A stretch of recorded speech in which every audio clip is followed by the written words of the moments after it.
Ustaz, saya kerja askar 21 tahun saya tinggal solat. Macam mana saya nak qada, Ustaz?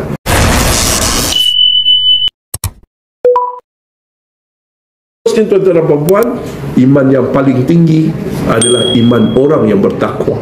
Tadi mukmin ni orang yang bertakwa. Alright, ini tujuan kita, manfaatkan Ramadan untuk dapat takwa. Sebelum pergi jauh, takwa, orang yang bertakwa, dia puasa bukan sebab nak pahala, bukan takutkan dosa, sebab dia suka. Sampai ada yang beritahu, ya Rasulullah, boleh tak puasa itu sepanjang tahun?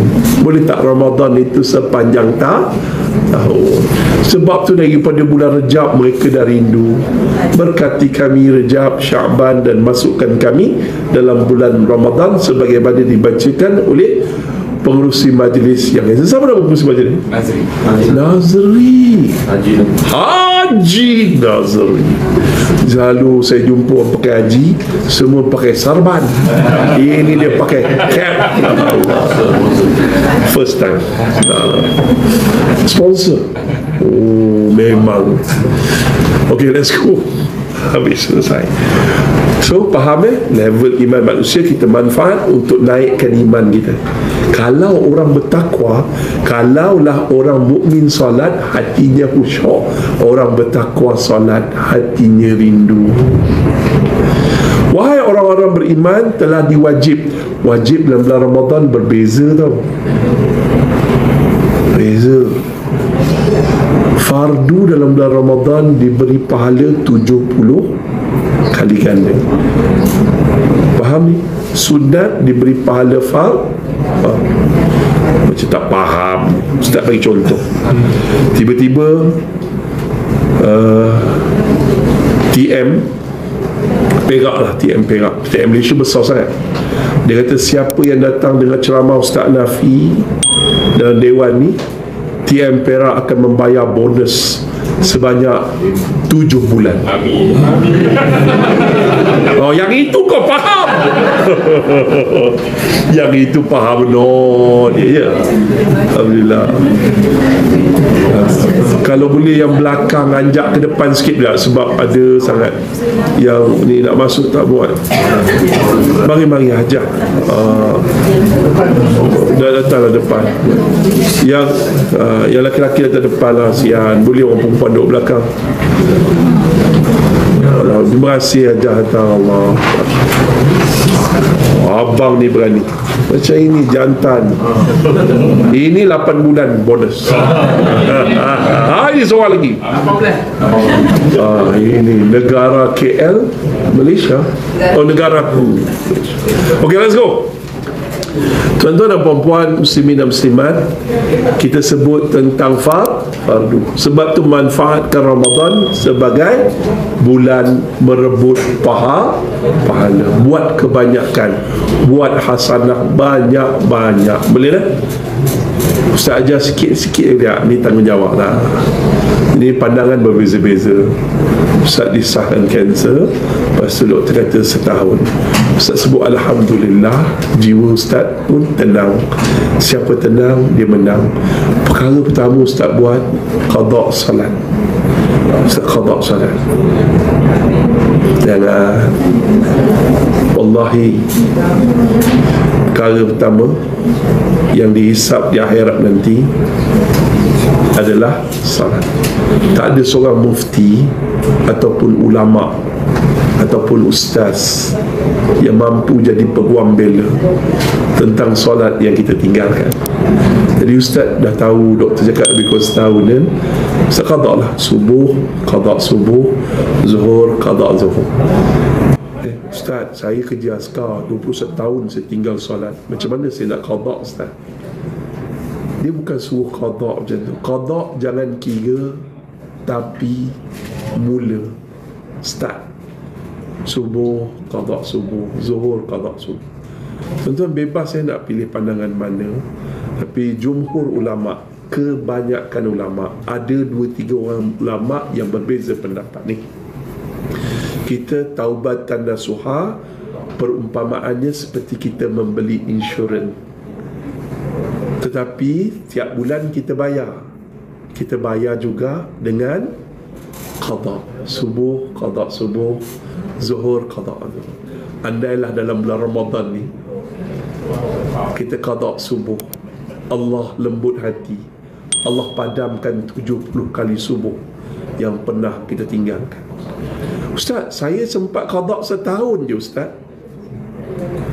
20 tahun saya tak sempat qada sebab saya meninggal dunia. Jangan lupa insurans tadi taubatan. Mudah-mudahan Allah ampunkan dosa kita waktu kita muda dulu, ponteng puasa, tinggal salat. Jangan. Ustaz pun qada salat, walaupun Ustaz tak pernah tinggal salat daripada umur 9 tahun. Apa yang Ustaz dapat? Quran ni memang betul lah. Inna salat tatanha ahni fahsya iwal munkar. Orang ajak mengumpat, orang ajak saya mengumpat, saya tak boleh dengar. Saya tak berani. Ya, aku ni dah nak mati, aku nak mengumpat. Tuan-tuan nak mengumpat saya, nak kata saya, silakan. Mengumpatlah sepuas-puas hati tuan-tuan dan puan-puan, kerana itu adalah hak tuan-tuan. Tapi pahala tuan-tuan adalah hak saya. So kenapa kita nak marah pada orang yang mengumpat? Saya, wahai netizen-netizen di luar sana yang sangat mulia hati dan perkataan mereka, tak pernah buat dosa, suka mengumpat, mengecam, mengeji dan mencaci sebebas-bebasnya dengan fake account. Ketahuilah para malaikat mengenali anda walaupun anda guna FAKE account. Bukan senang TM dah ada jalur lebar, macam-macam orang guna kita punya perkhidmatan, dan fiber optik ni, ingatkan zaman dulu susah sikit nak mengumpat orang, tapi zaman sekarang ni kan ada ada wifi. Saya habis pukul apa ni? 1.30. Sekarang baru lagi 5 minit pun 1. Alright, let's go. Baru Ustaz kena design sikit supaya ringkas.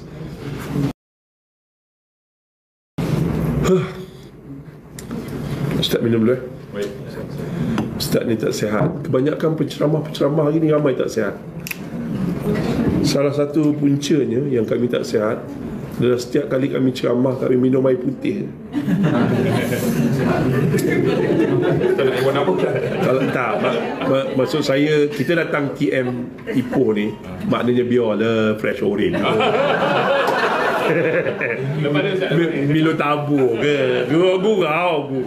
Orang Perak kalau tak ada gurau, la ilaha illallah. Boleh dah? Okay, let's go. Bismillah. Gini Allahumma salli.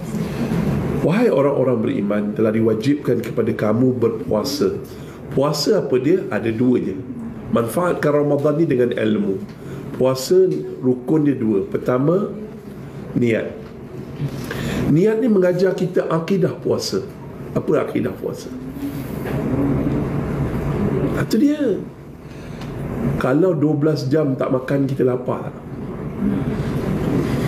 Akidah puasa, hei Hanafi, bukan makanan dan minuman yang memberi kau tenaga bekerja, tapi walaupun 12 jam kau tak makan, aku yang menghidupkan kau. Aku yang bagi kau makan, minum. Aku yang bagi kau bergerak, bukan makanan. Sehingga dikatakan Rasulullah SAW hanya makan beberapa tamar ketika sahur, berbuka berapa biji tamar. Tak ada makan macam kita tak. Akidah kita goyang. Ni balik kau apa ni? Bulan Ramadan. Oh, confirm lah. Pergi bazar Ramadan untuk kita bazirkan pahala Ramadan. Pergi. Suami pesan roti john. Roti john kau beli kat pasar Ramadan, nasib kalau kau jumpa telur. roti john ni elemen parti dia adalah telur. Lepas tu ada sardin ke apa, sardin ujung sini tengah-tengah kosong. Kena dah. Oksigen banyak di pasar Ramadan.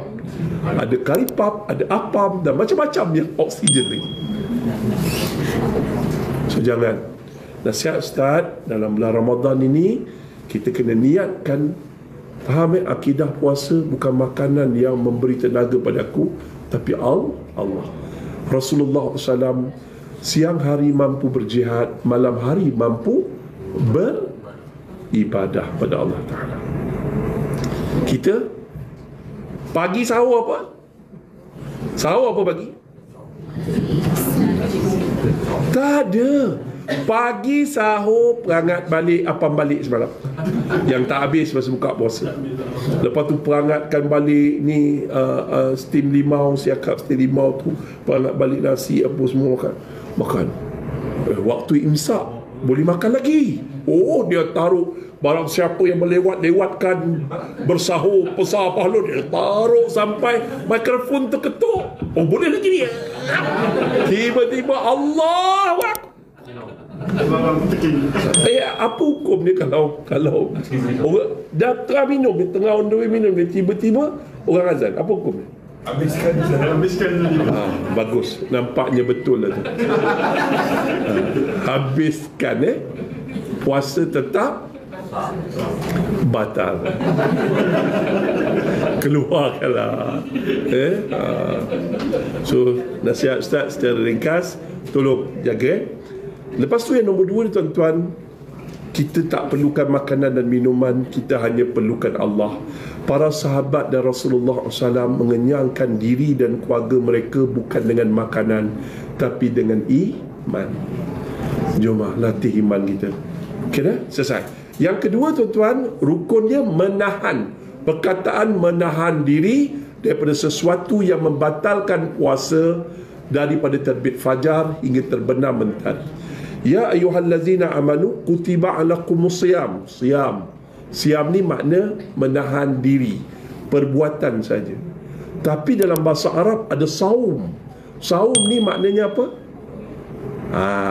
Dia boleh batal pahala puasa. Saum ni bukan sekadar dia boleh batal bila kita mengumpat, batal sikit pahala kita. Bila kita tengok sesuatu yang menggairahkan, boleh batal pahala puasa kita. Pahala tu tak habis, tapi sikit-sikit hilang. Wallahualam. Okey, selesai. Faham Apa dia yang membatalkan puasa? Memasukkan sesuatu ke dalam rongga yang terbuka. Kalau untuk pesakit asma, batal tak puasa? Dia pagi-pagi dia dah baca Quran, dia apa semua, tiba-tiba datang TM, kawan dia buat lawak. Kalau lawak dia gelak. Lepas dia gelak,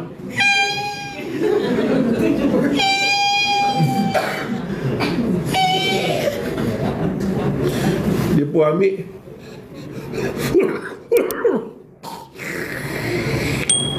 elok. Batal puasa tak batal? Kita dua pendapat. Setengah ulama-ulama lama memberitahu batal, dan ulama-ulama contemporary beritahu tak batal kerana mereka mengkaji apa yang ada dalam Vintolin ataupun inhaler tersebut. Contohnya partikel-partikel halus masuk ke dalam mulut, pergi ke paru-paru, tidak sampai ke perut. Dan ketika itu natijah puasa adalah untuk menundukkan nafsu. Kan? Jadi partikel halus tu masuk ke perut. Faham So tak batal. Ustaz tak kata apa-apa, tuan-tuan tolong rujuk fatwa Perak. Boleh selesai. Dalam masa yang sama, Ustaz, partikel-partikel halus masuk ke dalam mulut, pergi ke paru-paru, tak pergi perut. Okok boleh tak Ustaz? Okok Ustaz, okok halus dia Ustaz, lagi halus. Lepas tu masuk ke paru-paru, dia tak pergi perut. Mana ada orang isap okok? Alhamdulillah, tak ada. Okok batal tak batal?